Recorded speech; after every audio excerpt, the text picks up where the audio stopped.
Hello, hello, hello, chaps. It's turn 67. So, Rus has turned tail and run back home with most of his forces. However, he left his temple and some sea trolls behind, so I shall attempt to take that province back with just these guys. Pelagia has brought another force up. Now, the original force, like I suspected, but didn't want to assume, is just complete garbage. However, this force, which I haven't pinged, I didn't ping this province last turn, unfortunately, so I don't know what's here exactly, looks a lot more serious. It's got some good troops, and it's got some tritons, at least one triton anyway. Now, this guy, Evanus the Pearl King, is not going to be surviving for very long. And the reason for that is, he's actually a prophet, and he's in my dominion, where I have 10 candles. So his current max HP is actually 4. So when next turn starts, he will be on 4 HP. And that will just instantly destroy him. So he's fairly skilled. He's got a lot of attack skill. That's impressive. But it's not going to save him. He will just die to fires from afar, because he only has 4 HP and 13 protection, and no fire resistance. So fires from afar from this Ubergabi will just kill him, unless I don't really understand how the spell works. And then we'll reclaim the province with these Coonies. So that then leaves Pelagia's main army, which will... I don't know where it'll go exactly, but so I'm just going to go here so that no matter where it goes, I'll be able to move to oppose it. It might also decide to clump up here, in which case I'll just fight it all at once. So this is the usual clusterfuck of mages and demons that I've been bringing most of the time. It's got all of the usual spells. The noteworthy thing is that I have Raijin the Thunder Spirit. So he's one of my F5 mages, and I am in fact going to risk him in this battle. So he'll be casting Fog Warriors and Mass Flight. So that's all there is to say about Pelagia. Then there is Machaka, and I've still decided not to raid him down here. I pinged this province with a scout, and he also patrolled out one of my scouts. So I got a good look at his forces, and I've cast Scrying Pool. So I actually attacked this province instead, of course. And he didn't have anything here. He probably doesn't have anything inside the fortification. So I'm going to storm the castle with just this guy, apparently. Which is kind of questionable.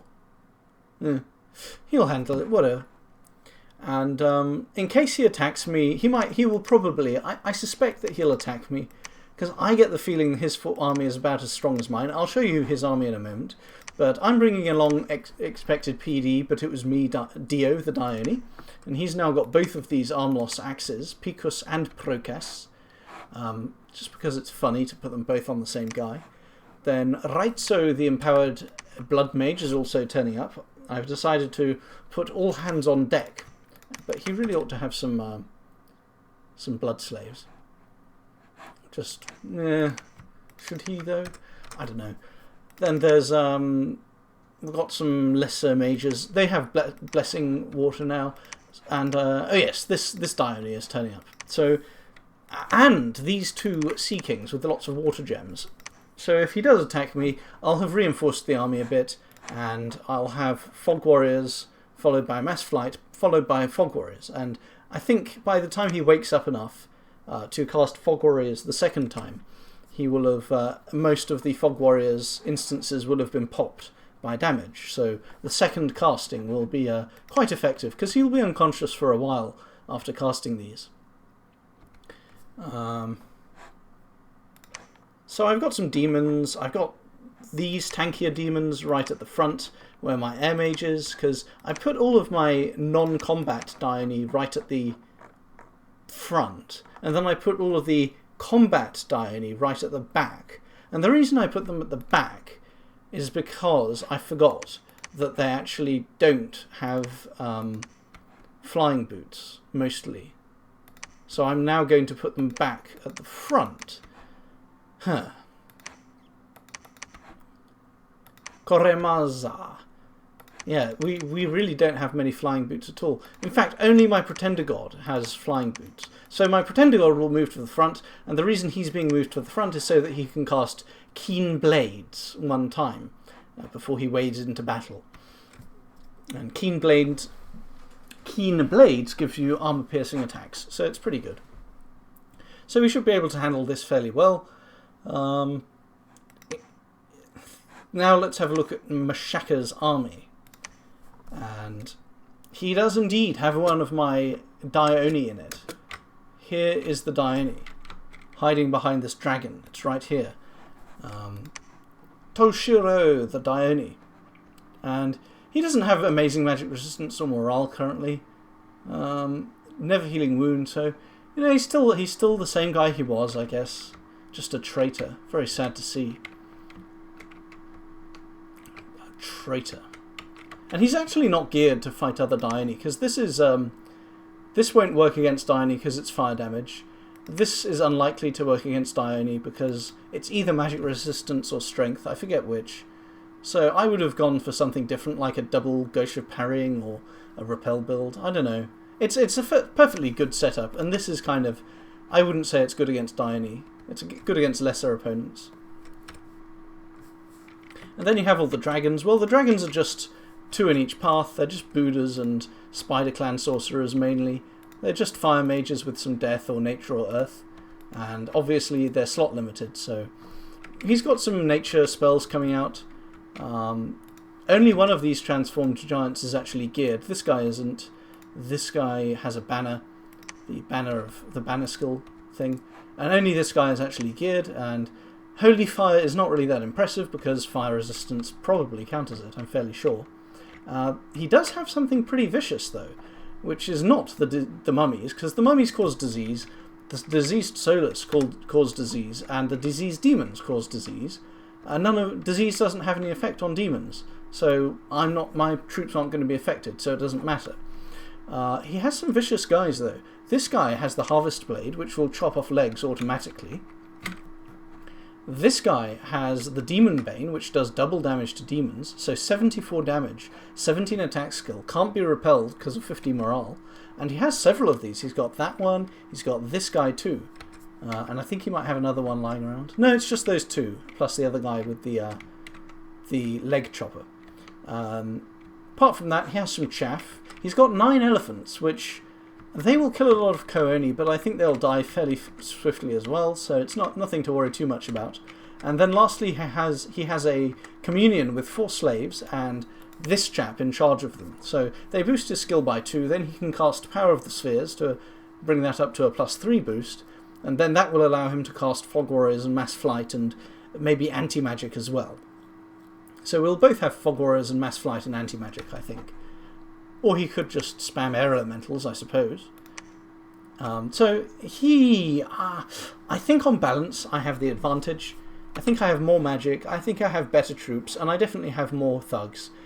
Even if he is starting to finally use these anti-demon weapons. So I'm fairly confident about the battle against Pelagia and the battle against Machaka, which is looming. If he doesn't attack me here, if he stays on this province, then when I capture this, there's probably a laboratory in here, but I'll build one if there isn't. And, you know, then I'll have the ability to re-gear everyone and restock them with gems and do some summoning maybe. Who knows, who knows. This province is breached, so I'm going to take this finally on turn 68. It'll be mine, and will give almost no gold income whatsoever, and my prophet won't even be around to claim it, so...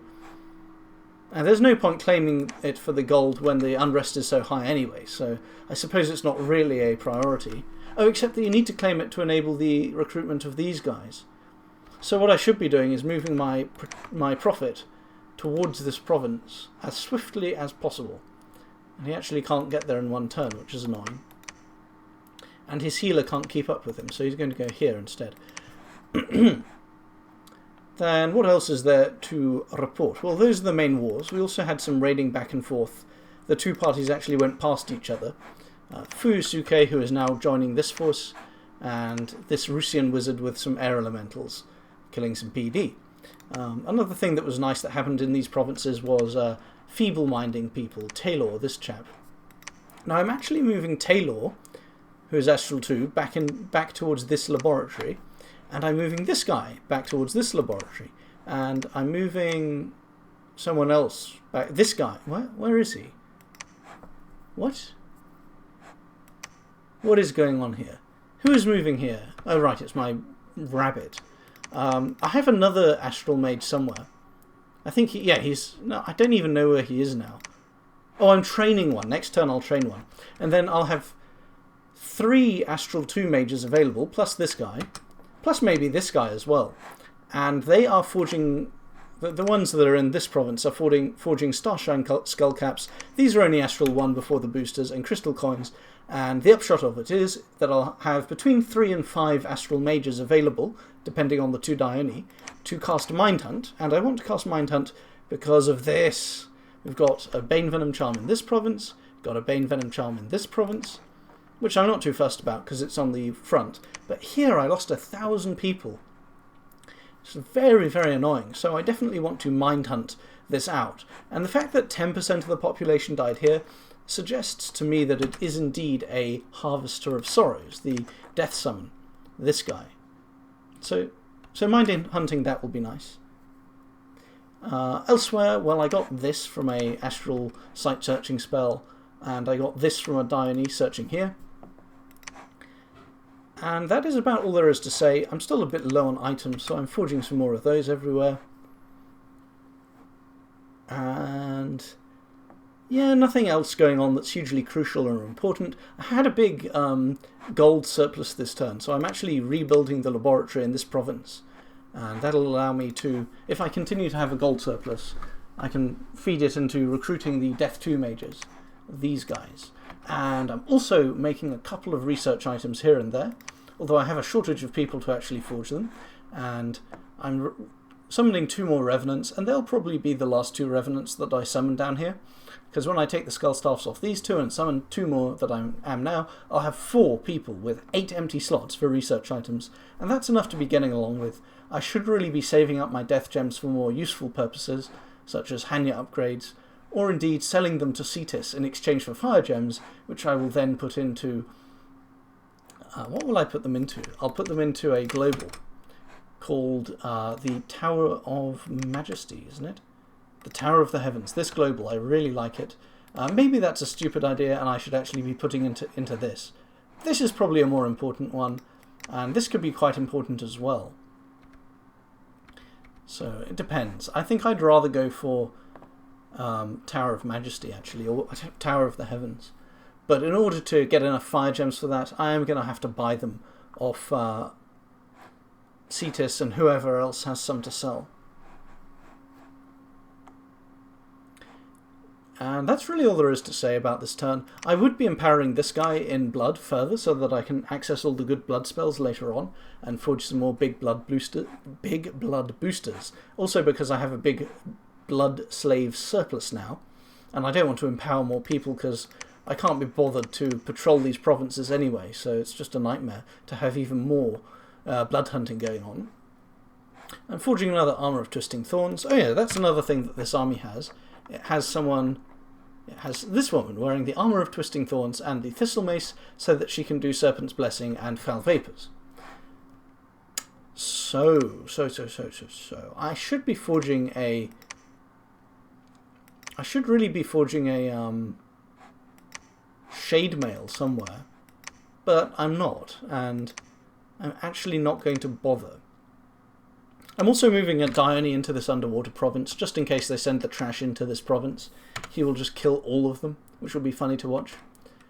But that's all there is to say about turn 67. See you chaps next time. Hello chaps. It's the next turn. I don't remember which turn that is. But the battle did occur in Zion. Machaka did move to attack me before I could take Zion. So we have the big army versus army fight we've all been waiting for. And here it is, we've seen it before. He's got a lot of stuff that causes disease, like the disease demons back here. I don't know where he's getting those. He's got these chaps, and he's got the divine mummies. And of course, I'm demons, and demons don't get affected by disease, so that doesn't really matter. Then you have his dragons, and his dragons are pretty good raiders. I think he should have kept on raiding with them, although that would have been painful because I would have kept killing them with Dione, let's be honest. I mean, that's really the issue with these dragons, is they can't raid because they run into Dione, and in a battle like this they also can't really compete with Dione that well. Then you have the traitor Dione, his Dione, who is casting Wailing Winds in this battle, and he's pretty well togged up. You also have a few giants. You've got 4 giants in this battle. This chappie is fairly well togged up, although there are some things that aren't so great about it. Like, this isn't really useful if you're hitting things in melee, and although maybe he's using it to cast Phoenix Pyre, no. And this item, so it's an anti-undead weapon technically, but it's an area weapon. It really doesn't do much damage to Dione because they have fire resistance. Then you have the other Dione. So this chappie is also geared up in basically the same way. This chap has the banner skill item, which is quite important to use on Lion Warriors, but it looks like he didn't really have his Lion Warriors properly organised. They're kind of spread out, and he's actually affecting these guys with it, which is not really useful at all. Like, he's actually buffing the attack skill of pygmy archers. And they're kind of diseased, but they're not starving. And this guy has very light equipment. I don't think the marble armor is good. It definitely isn't good when you have earth paths. Then what else is there? Well, there are 4 of these mechanical giants, and they have pretty nasty items. This has leg chop, automatic, no MR negates. This guy has the Demon Bane. In fact, I think the other 3 of them have Demon Banes. So this is perfectly decent attack skill, very, very high damage, and it does double damage versus demons. And of course, these guys, well, they're not going to get fatigued from Heat Aura or anything like that. And they can't be repelled because they have 50 morale, so they're not going to be routing or getting repelled either. Okay, there's only 3 of them actually. There's 2 ones with Demon Banes and the other one with the Leg Chopper. Then you've got the Lion Warriors as before, but in this battle they didn't all get blessed, and they didn't really get buffed up that well either, so they weren't actually that tough, considering. You also have some mages, so a lot of these mages are unremarkable. Some of them are good, like this guy has big nature magic. He casts Relief, and I can't remember if he casts Howl. I don't think so. You've got a Water Sprite, which does nothing. You've got this guy with Earth Boots and Earth 3 base, and he actually casts Summon Earth Power followed by Petrify, and that works quite well against my Pretender God. It stuns him. Then there's this White Mage, not really doing anything special, I don't think. There's another White Mage, though, in this battle. She's got some nature gems. Kind of sad that she died, because she's an adventurer, so now he doesn't have any more adventurers. And you've got some other Buddhas. You also have a 4-man communion, like I mentioned before, when we saw this army last. And this communion does cast Mass Flight and Anti-Magic, but it didn't have enough air to cast Fog Warriors. There's another mage somewhere here that casts Rigor Mortis, and Rigor Mortis made this fight fairly interesting. So enough jibber-jabbering, let's actually play it.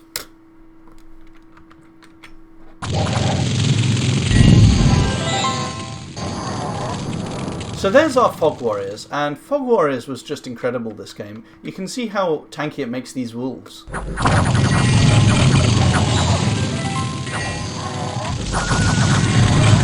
The wolves actually tank in melee for quite a long time. My Pretender God and a Dione has been petrified, so that was pretty effective Petrify casting from him. The melee hasn't really started yet, so we're just casting all the spells. He has Rigor Mortis, Wailing Winds from the Traitor Dione, and Relief. I didn't have Wailing Winds because I didn't have an air random Dione in this battle. And I've cast Darkness, so these poor guys, they currently have 3 attack skill. That really is terrible. And the Swamp actually reduced people's attack skill, which is interesting. These diseased Solus, very interestingly, don't have dark vision. That might be a bug. They probably should. So darkness doesn't actually affect the mechanical giants or these guys. That's another reason why the mechanical giants are good, because they have spirit sight. And yeah, nothing much has happened yet.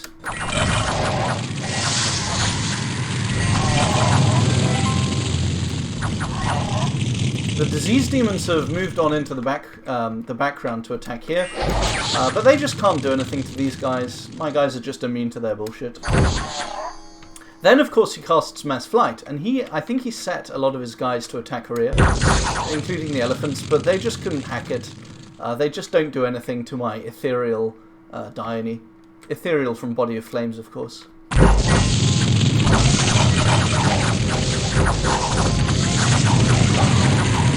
So the battle is really taking off. You can see how some guys are petrified, except my Pretender God. He's recovered now.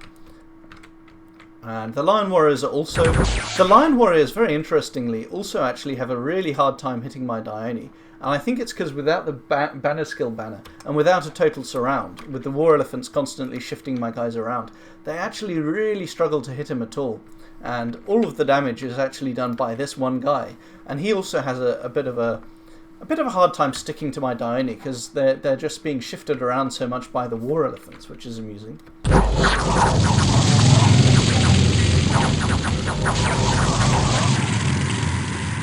You even have some gifts from heaven being cast in this battle. I think we might be able to find who cast it. Oh yeah, it's this guy. I don't think he's plugged into the communion. Oh no, he actually is. As is. So he's pretty big right now too. So what else is going on back here? We've got Drain Life. That's a pretty nice spell, but it won't work in this battle with just one caster against Dione who regenerate. You've got some dragons still lingering back here casting spells, as well as this guy. I think most of the dragons have come into the center of the battle now, and you can see how chaotic Mass Flight makes it, because this is like my central core with all of the Dione, although they're starting to fan out to get into melee. I think I have Mass Flight at this point as well. I just cast it. I also have a second Fog Warrior scripted for when this guy wakes up, which normally wouldn't take very long, but because of Rigor Mortis, it does take a while this time. And he had an interesting concept. He had a concept of knock everyone out using Rigor Mortis, while keeping his own guys awake for longer using Relief, including some mechanical giants who are immune to Rigor Mortis, because they're not alive. And my Dione weren't actually that affected by it, because they generally they have Reinvigoration from Bless, they have Reinvigoration from Summon Earth Power, and usually from the Nature Boots as well. So we were fine, really. But it's just funny to see these two dragons come in right next to my most valuable and fragile commander, which is this guy.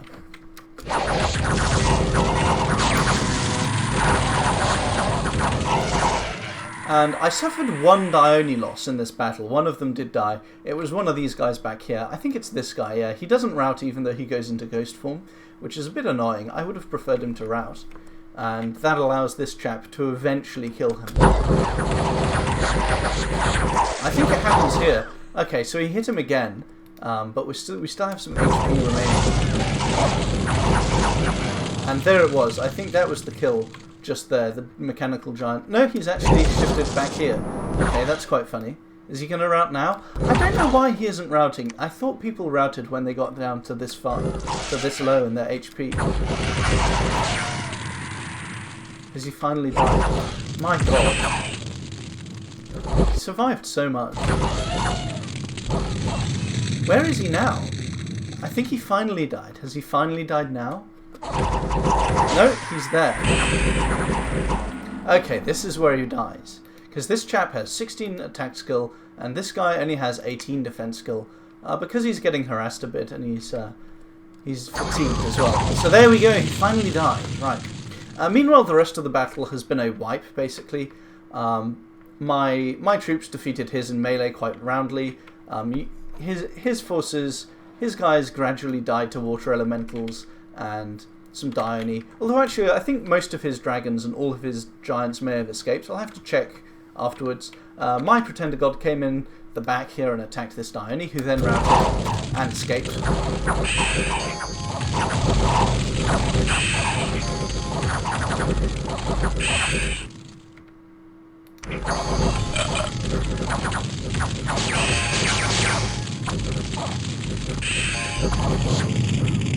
And that's basically the end of the battle. And it turns out that this was an overwhelming victory for me.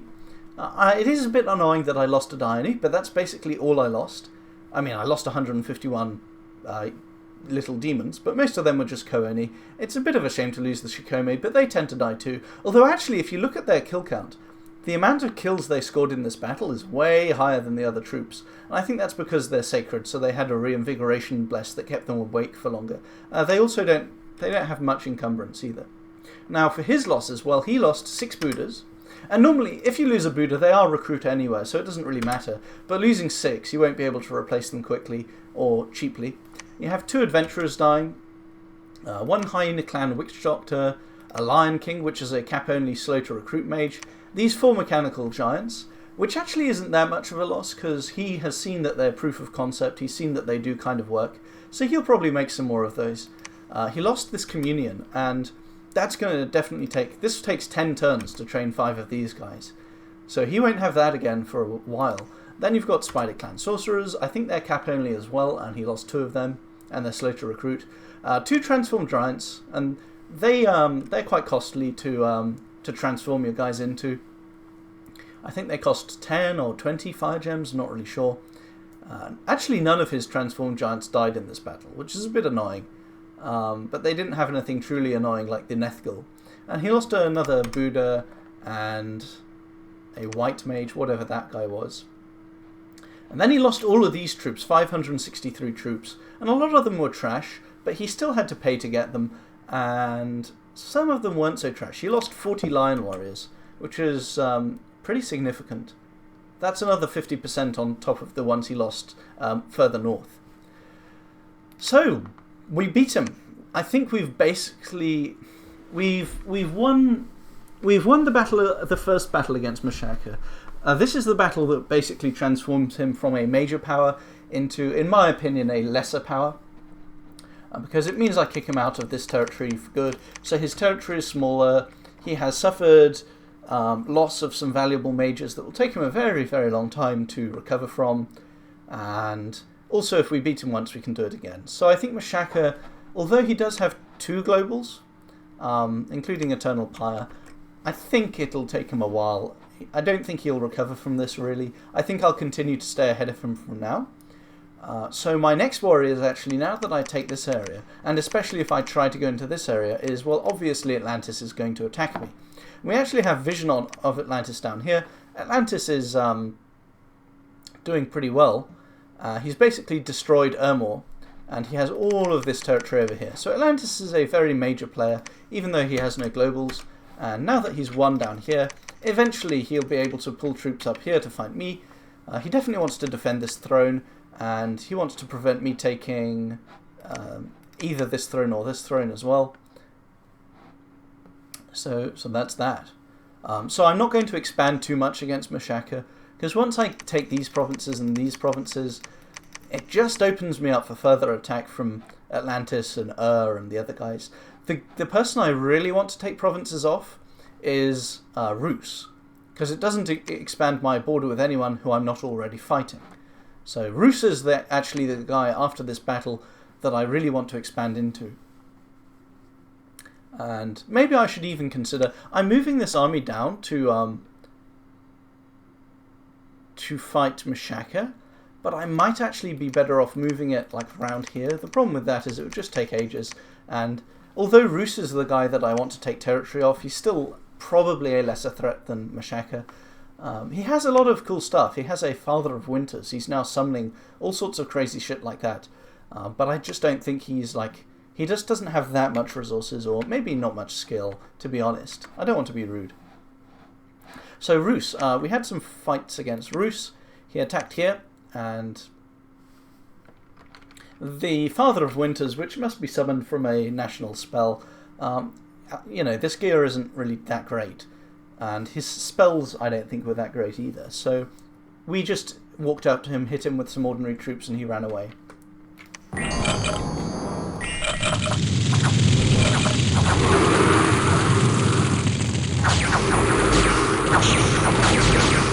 So the air elementals die.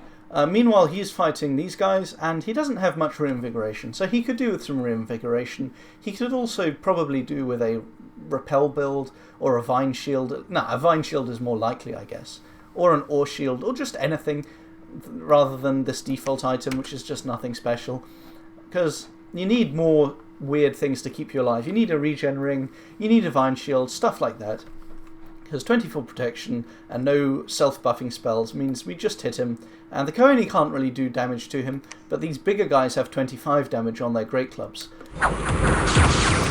So he just loses all of his HP here, and fortunately, because he's quickened, fortunately for him, he's able to escape. It's a bit annoying for me, I guess, because he might gear him better next time. And I pinged this province to see if he has anything here, but there's a Palisades in this province, so actually I don't get to have a look at his King of Flames or Al-Kazim or the Bloody Altars. I would have liked to scout them. So that was last step swap. And the other battle that occurs is here. Take this province back off Rus. The King of Deeper Earth, I think, just cast Earthquake, and then he got HP routed by everyone else dying to my Fire Elementals, which is again a shame because I think he couldn't have fought the Fire Elementals. I think they would have knocked him unconscious and done a lot of damage. Then there's Pelagia. He consolidated his forces over here. We haven't had a battle against him. I failed to raid this province back because I had this guy scripted to retreat instead of stay behind troops, so he just turned up and then fled instantly, and most of the Koani he was commanding died in the retreat, so that was very dumb. Nothing happened here that was interesting, except that he managed to get a good look at my my whole army. Maybe he'll retreat back underwater because he sees it's too strong. Other things that are going on. Well, after I build this temple with this guy, I think I might actually send him here. Because, and he can cast Hito Bashira again, the fort summoning thing, this spell. And then I'll be able to summon, train these guys. And that'll be quite nice. I think you can still cast Hito Bashira in a zero population province with no, because supposedly it costs.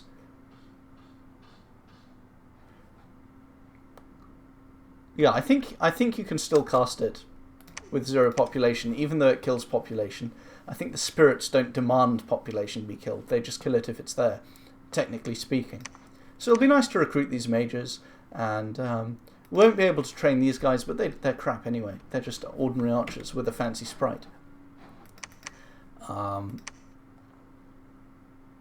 that basically covers this turn. We can see how Rus has retreated back here.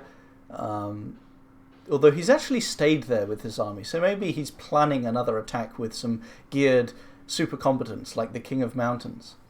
Oh, and I took this province. We took Ragdan, finally. And my prophet and his personal healer are over here. They'll move there next turn, and then they'll claim it. 192 unrest means we won't be getting that much upkeep for now. But actually 192 isn't that high compared to 365 over here. And with 30 PD that I've put down, the unrest should go down reasonably quickly. What else is going on this turn? Well, we didn't find any sites. We killed another 2 mind hunters, including, not killed, feeble-minded, including his prophet, his pretender god. So it'll take him a little while to recover from that. We summoned another revenant, and I had 52 death gems at the start of this turn. So I am actually going to summon more revenants, because research is still 792. It just isn't good enough. I want 2,000 research. Otherwise, I'll eventually get abused by someone just having way better research than me. I still have like Thaumaturgy 4 when it's turn 68. I want better research, and I don't care if this is inefficient. I want research, and I also want them in a safe location underwater in the edge of the map where they're unlikely to get harassed. And to that end, I'm forging more Lightless Lanterns, I'm forging more Imp Familiars, and so on.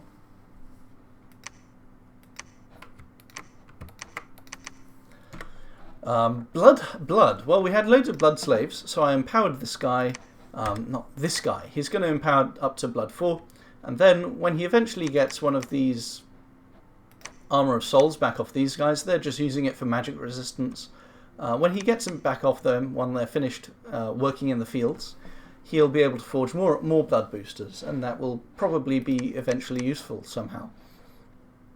I'm also forging another Armor of Twisting Souls, which is nice. And I have the Crown of Majesty, so I probably ought to be using the Crown of Majesty, come to think of it.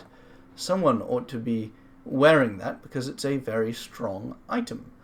But I have slightly thoughtlessly given everyone demon resistance masks instead. So I'm not sure. I guess it would be thematically appropriate for my prophet to wear it. And that reminds me, I actually already have a horror helmet. So this guy doesn't need to wear... the problem is, if I give him the horror helmet, it's good for a repel guy to have fear, and he also has awe. So awe and fear is also a nice combo, but he ought to have Iron Will. I guess I can just script Iron Will very early, and then do summon Earth Power later, and 21 magic resistance is now not very good, but I'm just feeling greedy. I want to have the Hell Sword. The Hell Sword has 5 attacks, so it's much better than the spear I was using before. So now he's kind of really optimized for melee, but he's not so good against... it's not really worth it, actually. Like,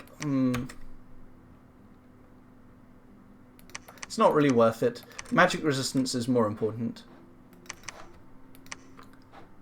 That means I'm not using the horror helmet somewhere. I can always decide later where I can use the horror helmet. It doesn't really matter that much.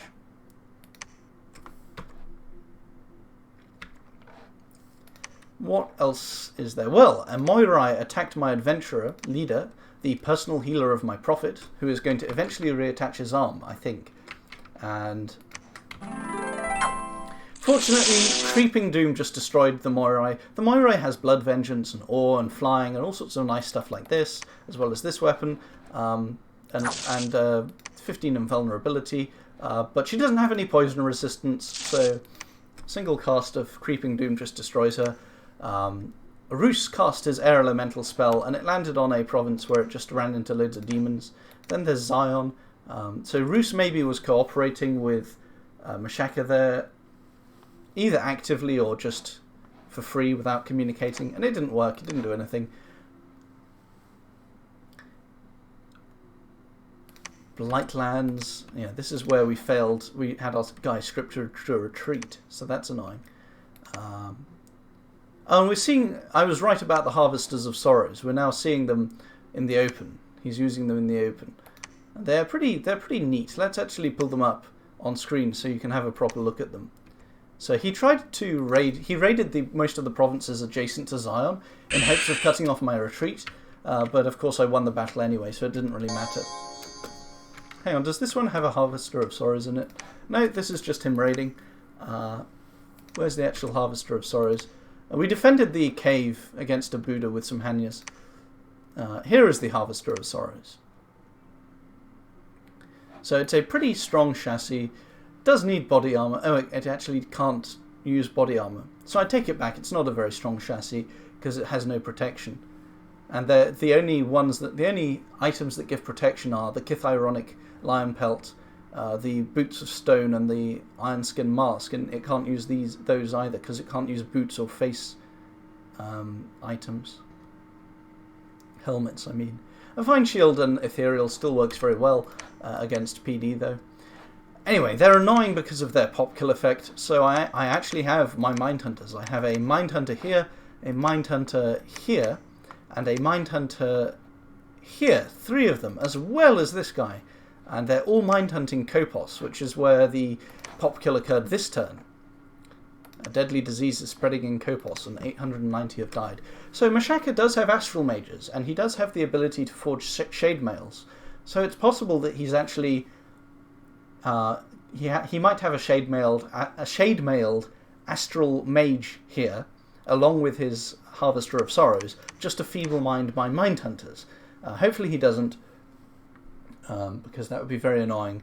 But if he does, then eventually I'll be able to unfeeble-mind all of those guys using Leda. So it wouldn't be a totally catastrophic thing. Also, there's this throne. I keep on forgetting about this throne. I've got this throne that I've claimed already, this throne that I'm about to claim, this throne that I haven't claimed yet, but I will claim soon. And then I've got this one. That brings me up to 4, I guess. Unless there's... No, then there's this one. So with that and this, I already have 5 thrones in my territory. So if I can... So actually, I'm actually not that far away from a throne rush. Because if I can beat Machaka and Rus, which is kind of already happening, then I can take this one, as long as I defend the shore against Pelagia, which again is already happening over here. So that's actually 6 thrones counting this one. And then I just need to be able to win an underwater battle against Pelagia and fight a land battle against which is quite unlikely, actually. Well, it's not on the cards yet. And then there's also these 2 alternatively, if I can beat Atlantis underwater. I think that's not going to happen at all. I think my path to victory is the 5 that are already in my dominion, plus these 3 in this little area over here, which is still quite hard. It means I have to beat Pelagia underwater, it means I have to completely eradicate Rus and Machaka, and it means I have to defeat on land. So it's not going to be easy, but we do have a path to victory there. Then there's items. So at the start of this turn I de-geared everyone and re-geared them, and after re-gearing them I still have all of these items lying around. I just have so many bloody items. But still kind of a shortage of misc slot items. Maybe not misc slot items so much. Still a shortage of body armor, actually. Although I just noticed that I have a dragon scale mail lying around, which I should give to this guy. Just to make sure they can't do any shenanigans with... Actually, no, I shouldn't give it to this guy because he has the frost resistance ring anyway. And we're forging a lot more items, including some research items. I think I already mentioned that. Eventually, with Blood Magic level 7, I'll summon some vampires using this guy. Dominion's Enhanced does nerf vampire summoning. It increases the cost to 99 slaves, but it's still a good option when you have pretty good blood income and you can't be bothered to empower anyone else, and you can't really be bothered with patrolling either. I really should be patrolling these provinces to enhance my blood income, but I just don't care about it that much. And I don't really have great spells for summoning chaff anyway. Like, I'm using my nature gems already. I'm using my death gems already. I might make some more dwarven hammers, or I might just cast Hito Bashira on this throne and this province, and really anywhere else that has a fancy recruitment site. I wonder what does. I must be able to find some fancy indies to recruit somewhere in all of these conquests. Surely. Oh well. Rus has some. Rus has sorceresses, so I'll recruit his sorceresses, and maybe I'll demolish his palisades and cast a Hito Bashira on it. But that's going to take a while before I have that. Also, this throne must be...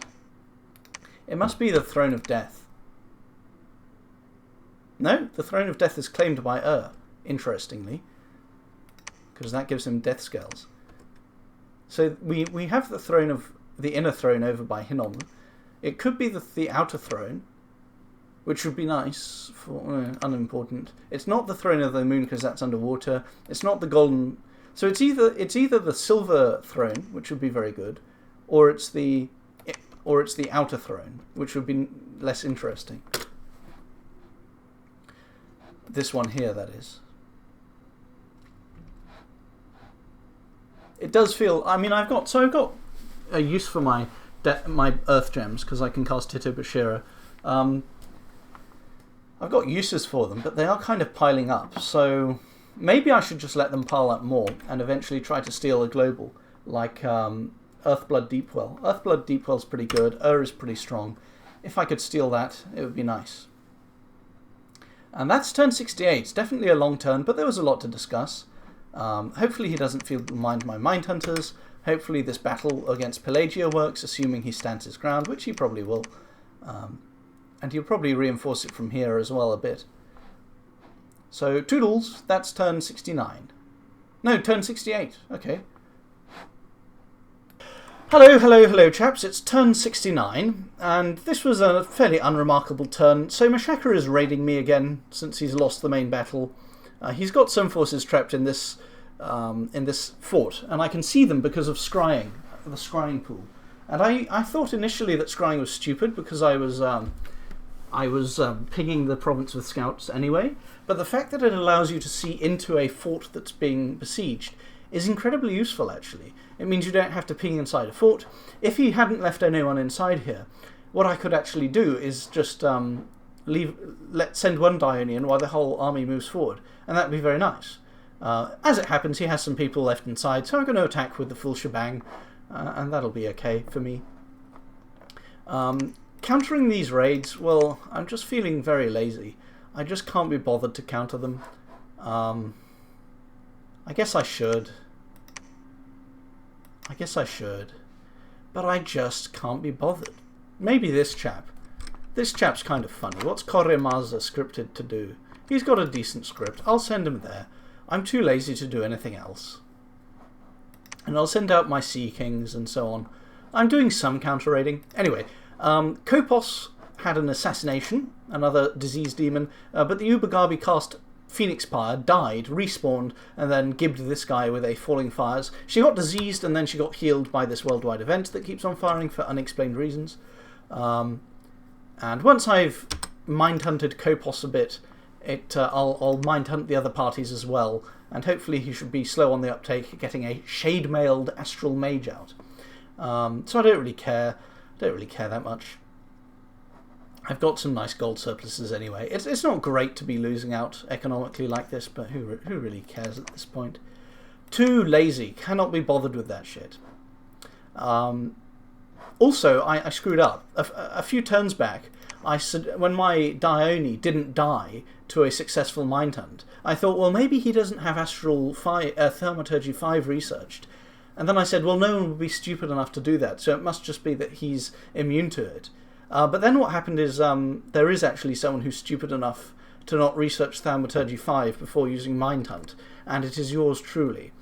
Fortunately, research occurs before anything else in the turn order, so I can research it now, and the 4 Mind Hunts that I'm sending out this turn will land with Soul Slay, and not with the vastly inferior Mind Burn. Although even with Mind Burn, I still managed to kill Dementius, whoever that is. But there was another 800 deaths in this. There were another 800 deaths in Kopos this turn, so another 4 batches of Mind Hunts are going there. Then there's Pelagia. Well, he moved his army onto here like I expected. There was no battle here. Amusingly, he also took Norville from me with his geared chappies. And let's just have a close look at what they had. So they've got a lot of water elementals and ice elementals as retinue. They're pretty well geared, but I wouldn't say it's like amazing stuff. They don't have any reinvigoration, for example. Although, does their bless have it? Their bless does have reinvigoration. This poor chap, look at this. Diseased chest wound, 3 HP. Oh well. So then what happened is that Rus moved into this province, and sadly we can't see that battle occur. But Evanus the Pearl King did escape to this province, but I think the others may have perished. And certainly Rus will have lost a lot to those retinue items, to the water elementals and the ice elementals. I think he probably took all of the troops that he had in this province last turn into here, and now they're mostly gone. So he actually can't siege down a palisades in one turn. Not that he'd be able to anyway, because I'd just kill them. He's doing the usual thing of sending air elementals by ritual at me, and the Father of Winters once again stood against these demons, got hit a few times and ran away. So nothing terribly fascinating. He still didn't raid this province, unfortunately. I'm going to move expected PD, but it was me Dio, into this province. And hopefully he can get up to some vicious turn 1 armor-chopping shenanigans. And is there anything much to say beyond that? Well, my prophet finally got his armory attached, so he's now wielding what more appropriate shield to wield than the one that increases your prophet's priest level. So he's going to be doing that. He's just kind of fancy. Oh my god, look at that. 38 defense skill. 29 without a shield. That is truly fantastic. How much is it from the heroic ability? 7. Not too amazing. Oh well.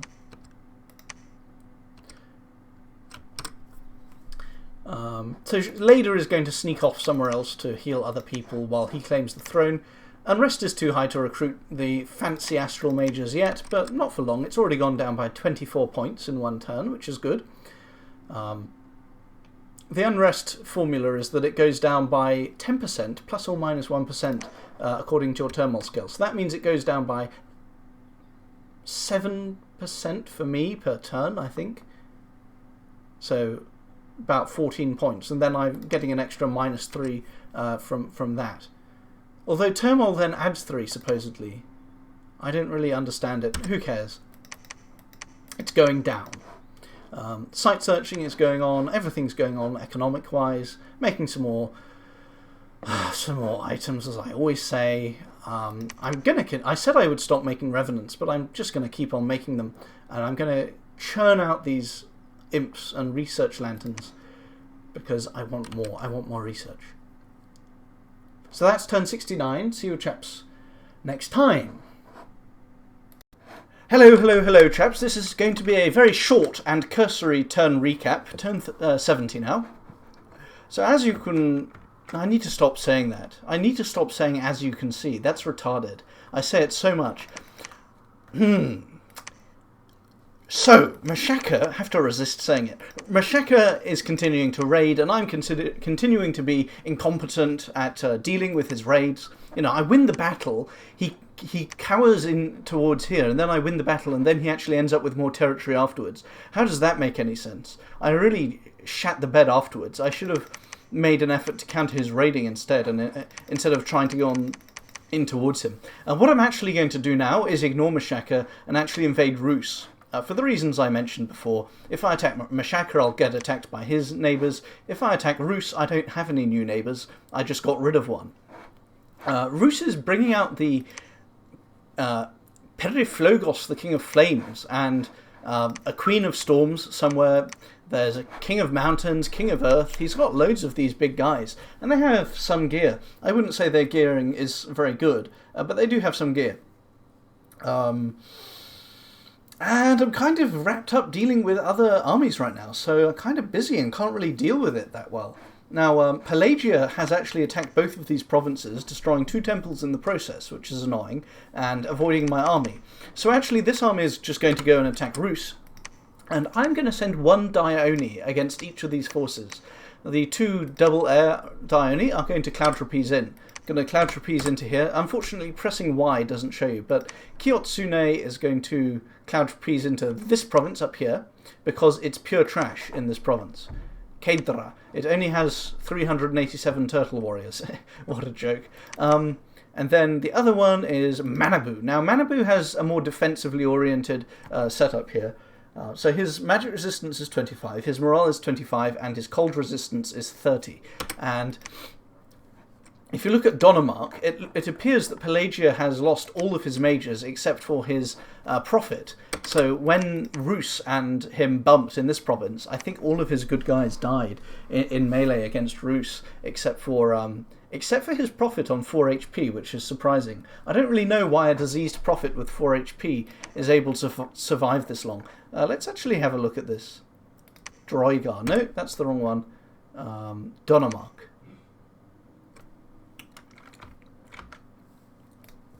Here he is, and doesn't seem to be anything special. I should be able to fight him perfectly well with the gear that I have prepared.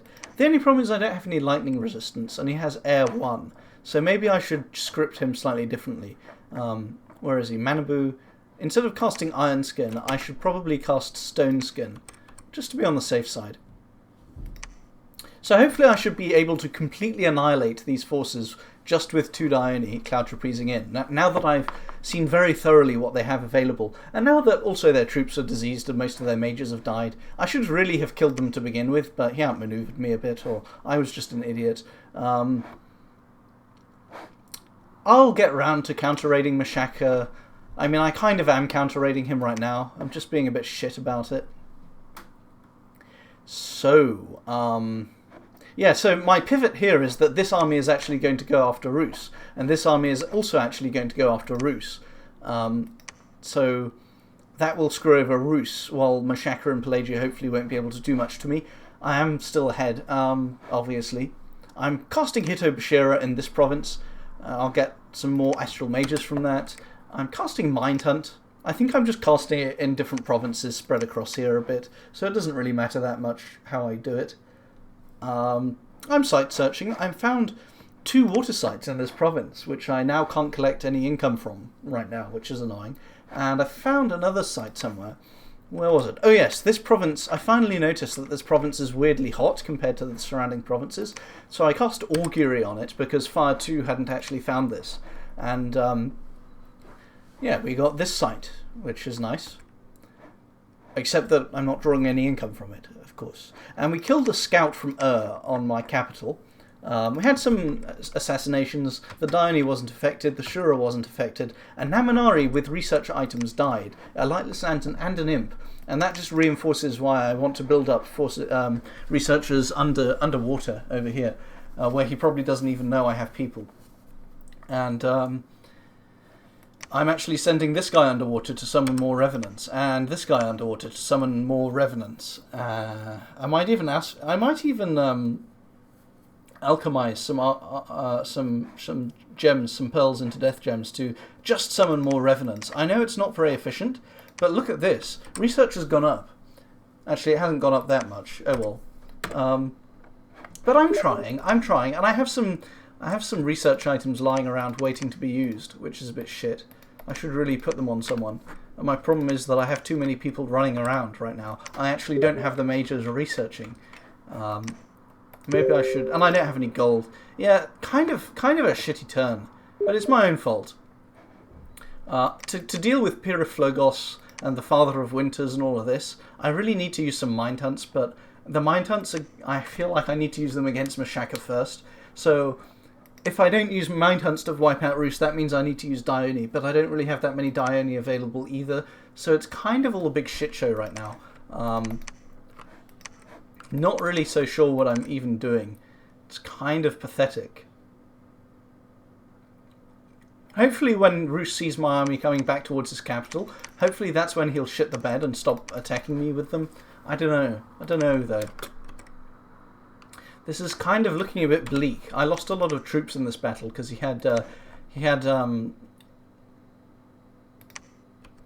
just had some big guys. Like I thought these demons would do some damage to him, but they just died out of the arse, which is very disappointing.